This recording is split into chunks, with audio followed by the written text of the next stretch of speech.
Charles Barkley is not the sharpest knife in the drawer. Kendrick Perkins, who don't know it's from a hole in the wall. He's like the Had with Chuck. He's covering the Lakers game. Halftime, they show that crazy ass dunk that Braun done that for little baby ceiling fan through the lane, which was crazy. Then he goes to talking about the Lakers. And when he's talking about the Lakers, says, yes, you got Braun and AD, and then you got the rest of them bums. That shit right there pissed me off. Is no player in the league that should be deserve to be called a bum. Like, you make it to this level for a reason. Like, and when you're talking and you have a platform like that, you shouldn't be disrespecting players like that and calling them no bums, man. That shit is not cool. That shit is not right. I know people say, oh, that's just Chuck. But these guys also have families and kids that are watching, and these guys worked hard to get to these points, and they're not bums. Like, I think the choice of words, and how we describe and how we talk about guys, like, we do got to hold ourselves accountable. I'm standing with JJ on this one. And when it comes down to talking about LeBron and talking about Steph, yes, we're going to talk about them religiously until they retire, because they have done so much for the game of basketball. We have seen what they've done. But then guys like Barkley and Shaq, they kind of like dismiss the Knicks. They're going to get knocked out in the first round. What are they seeing that you're not seeing, that we're not seeing? Why are they down on them? Because it's obviously they don't watch basketball. I love it. I love it. I'm serious. They can't watch basketball on a consistent basis. The only time that they actually probably watch the Knicks are when they're covering the Knicks on their game night. So if you're watching the New York Knicks, there's nowhere in hell that you could just downplay the way that they've been playing the game of basketball. So guys that are downplaying what this Knicks coaching and Tom Thibodeau is all about, they haven't been watching. He had like 3 dunks. No, in the same game. I did. You watch that game. The Knicks game and this game, he had 3 dunks that probably will live forever. We don't watch the Knicks game, Chuck, but I watch that game. Shaq, you out here killing roaches, aren't you? Oh, you know it. I ain't gonna even get no love, no guy with 5 points a game. 5 points a game gonna call me out. The Bucks are built for it, right? Yes. And now Middleton's getting his stride. I think I favor them today on March 9th. Who you got, Chuck? I have not changed my opinion. I got the Milwaukee Bucks going to the finals. Against who in the West? The Denver Nuggets. Ooh. I told you that. He's been on the Nuggets. He's been on the Nuggets all season year. long. But I'm going with the Bucks in the Eastern Conference. I'm also going with the Bucks in the Eastern Conference. Giannis is my MVP. You know, they have a lot of talk on who's the MVP. You only voting for him because he's black.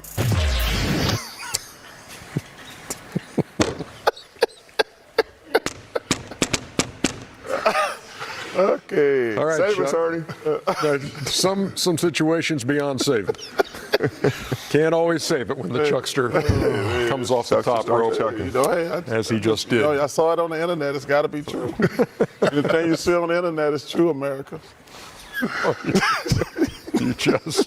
You can't help yourself, can you? I cannot. I'm enjoying my last night. I saw Charles Barkley say something hilarious. He said, the idiots at the other network, okay, I think he's talking about ESPN, keep talking like the Lakers and the Golden State Warriors have a chance. Shaq checked them immediately, was like, they have the play-in. And then Chuck, the play-in's not real, is what Charles Barkley said immediately. Now, Charles Barkley's one of the greatest speakers of all time. Anytime he talks, I will listen. The Miami Heat were in a play-in game, and then they make it to the final. So there is a chance to go from potentially on the bubble all the way in there. But what are your thoughts on all that? Are the Lakers and Golden State dead? Is this something that you and ESPN are just pushing because LeBron James does numbers on the SportsCenter Instagram account, Perk? Well, let me say this. Okay. First thing first, okay? Charles Barkley is not the sharpest knife in the drawer, okay? That's number one. With his head. Everything that comes out of his mouth is not the gospel. Now, he's an all-time great. He has done a hell of a job in the media world, and I respect him like crazy. But here's the thing. We're going to talk about the Los Angeles Lakers, and we're going to talk about the Golden State Warriors. You know why? Because they have LeBron James, who is arguably the greatest to ever touch the damn basketball. And you have Steph Curry, who is a generational talent and a top 10 all-timer. Okay? And we have to appreciate them. Because when both of those guys are gone, what else are we going to talk about? We can't talk about them. So the fact of the matter is that they're both, 4 or 5 games above 500, so they're a really good basketball team. They just happen to be in the Western Conference. And the playoffs started right after the All-Star break in the Western Conference. So we're talking about these play-in games because it matters. Can you imagine this? Imagine a world this postseason without having Steph Curry or LeBron James in it. Like, we can't do that. Can't. Like, so we need one of them to make it. The world needs it. Need it, Chuck. I get what Charles is saying. Do I think they're going to make noise, either one of those teams in the postseason? Hell no.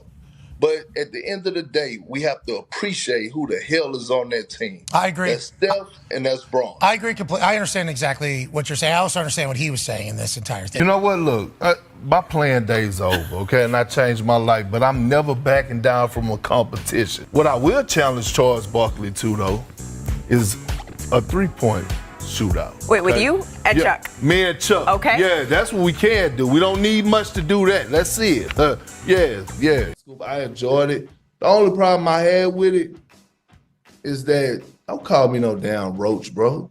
Like, I ain't on that. Like, don't call me no roach, bro. Like, come on, dog. Hey, Roach. People that try to degrade someone's championship is a person that never won a championship. Yep. Because they don't know the journey and how it feels. And I'm talking about former players that try to knock another player that then won a championship and they haven't accomplished a damn thing. And it may be talking about another person like Charles Barkley, who has been going at Kevin Durant. You don't know how it feels to win the championship because, damn it, you haven't done it. And damn it, you tried to go to the Houston Rockets your damn self and team up with Akeem Olajuwon because I'm from Texas and I was down with Clutch.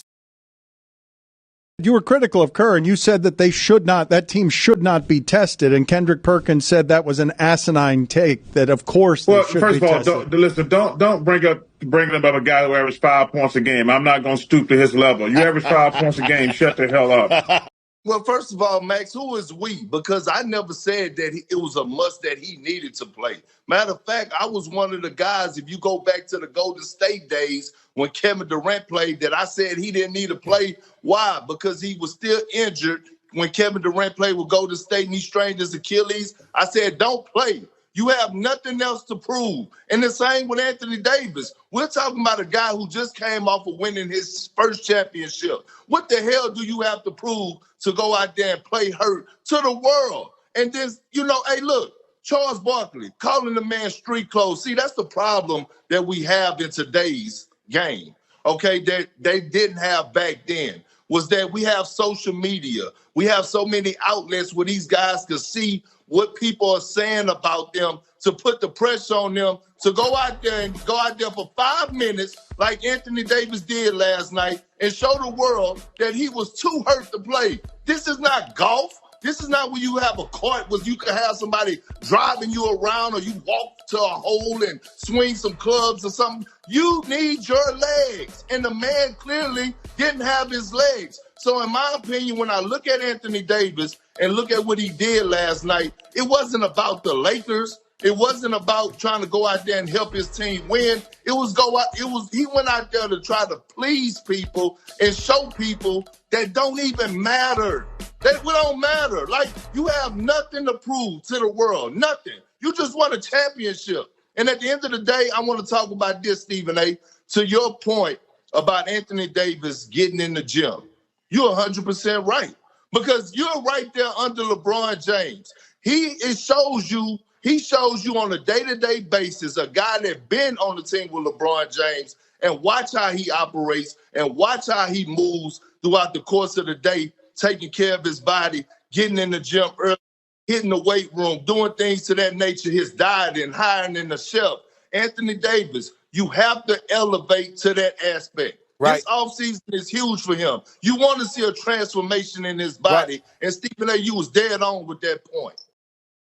KD resume, and I'm saying a 2-time NBA champion, a 2-time NBA Finals MVP, 1-time MVP, 13-time All-Star, 2-time All-Star MVP, 4-time scoring champ, 10-time All-NBA team, and he's still going.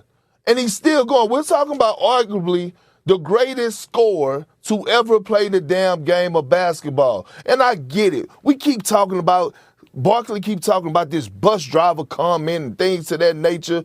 Kevin Durant was the bus driver when he took Oklahoma City as a young Oklahoma City team to the finals. The same with Charles Barkley. They both didn't complete the mission. Charles Barkley actually went teamed up with the Houston Rockets and Hakeem Olajuwon.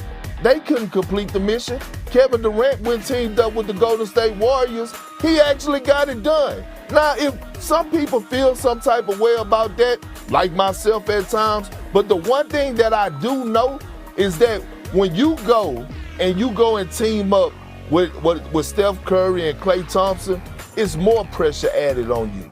It's more pressure for you to deliver. And Kevin Durant did that in great fashion. So now I'm starting to believe that it's nothing more or nothing less than jealousy when it comes down to that. An old head hating on a young Kevin Durant, who I believe is a top 15 greatest player of all time, is nothing else to be talked about. I don't understand. Why is his name always in his mouth when it comes down to the decisions he make or things to that nature? We know one thing about KD, he don't cheat us. We know one thing about Kevin Durant, when healthy, he's going to play and he's going to perform. We know another thing about Kevin Durant, we can never question his love for the game of basketball. So at this point, I'm standing with KD. Why, bro? Why am I living rent-free in your head if I'm Kevin Durant to Charles Barkley? Why? Let's talk about ESPN disease. Barkley continued on altitude. A lot of these guys, when they get on TV and stuff, they're like, why I'm on ESPN? I gotta say something provocative. And the thing about it, you're always gonna get some fools out there. You guys probably get some fools calling in, agreeing with him. I can promise you this. I've never said anything on television just to get clicks. That doesn't mean I've been right or wrong. Whatever. However, when people that do what we do take shots at you, I mean, you had the funny back and forth. You and Shaq had the funny back and forth. You put Kendrick Perkins' face on the punching bag, and you punch it and you get in shape. I mean, how do you handle that when guys that do what we do take shots at you? Yeah, it doesn't bother me because I guess technically we take shots at players. Right. The only problem that I had with what Kendrick says, there's nobody in the world watch more basketball than me. Mm-hmm. I tell you, and I had just come out of March Madness, which pissed me off even more because I was watching 2 or 3 college basketball games a day. Right. March Madness really sucks because I'm watching games all day long. Right. But to say another guys don't watch the games because he has a different opinion than yours. Yeah. And so that's the only thing bothering me. I say there's nobody in the world watch more basketball than me. So, but I don't get mad. Right. And the thing that's really funny about it, Shaq is so sensitive at times. Right. Because I was gonna let it go, and he's like, nah. My mama told me growing up, we kill all roaches. And I said so that's how the whole roast thing came up. Right. And so anytime anything happened right now, Shaq's like, we killing roaches. And Shaq is so crazy. He made in the appreciation of Charles Barkley attacking Kendrick Perkins again, I have to show you guys all those clips. Right? I'm not really sure when this beef began, but it's a nice beef because both of the guys are fearless. Both of them just usually say the craziest things. Obviously, Charles been around much longer, been doing this much longer. He's a better personality, has more personality, but Kendrick is also a worthy opponent as well. It's just interesting to me because soon they're going to be co-workers. Now, I don't know if ESPN is going to make them be on air together. I doubt it. Because you already have Charles Barkley talking about how he's not going to be working that much. He's going to be working less. So maybe he'll just be on the TNT on Tuesday nights and the playoffs. But I'm still guessing that they will sequence in to the studio, like how they do regularly during certain broadcasts. Like they'll go from one team to the other team. But I don't know, will they be in the same area and what's going to happen in that case? And also, if they're in the same studio, will they be going at each other again? Who knows? If I know Charles Barkley, I know Kendrick Perkins, I don't think that this rivalry is going to end anytime soon, and I'm here for it. Because TNT, that whole crew, they have their WWE thing going on. ESPN doesn't really have it, but it's what people want to see. And that's why they're the hottest show out there. So TNT crew joining ESPN is just building more anticipation for what's going to happen next season. It's crazy how this has nothing to do with basketball, but that's what it is nowadays anyways. So that's about it. So until next time.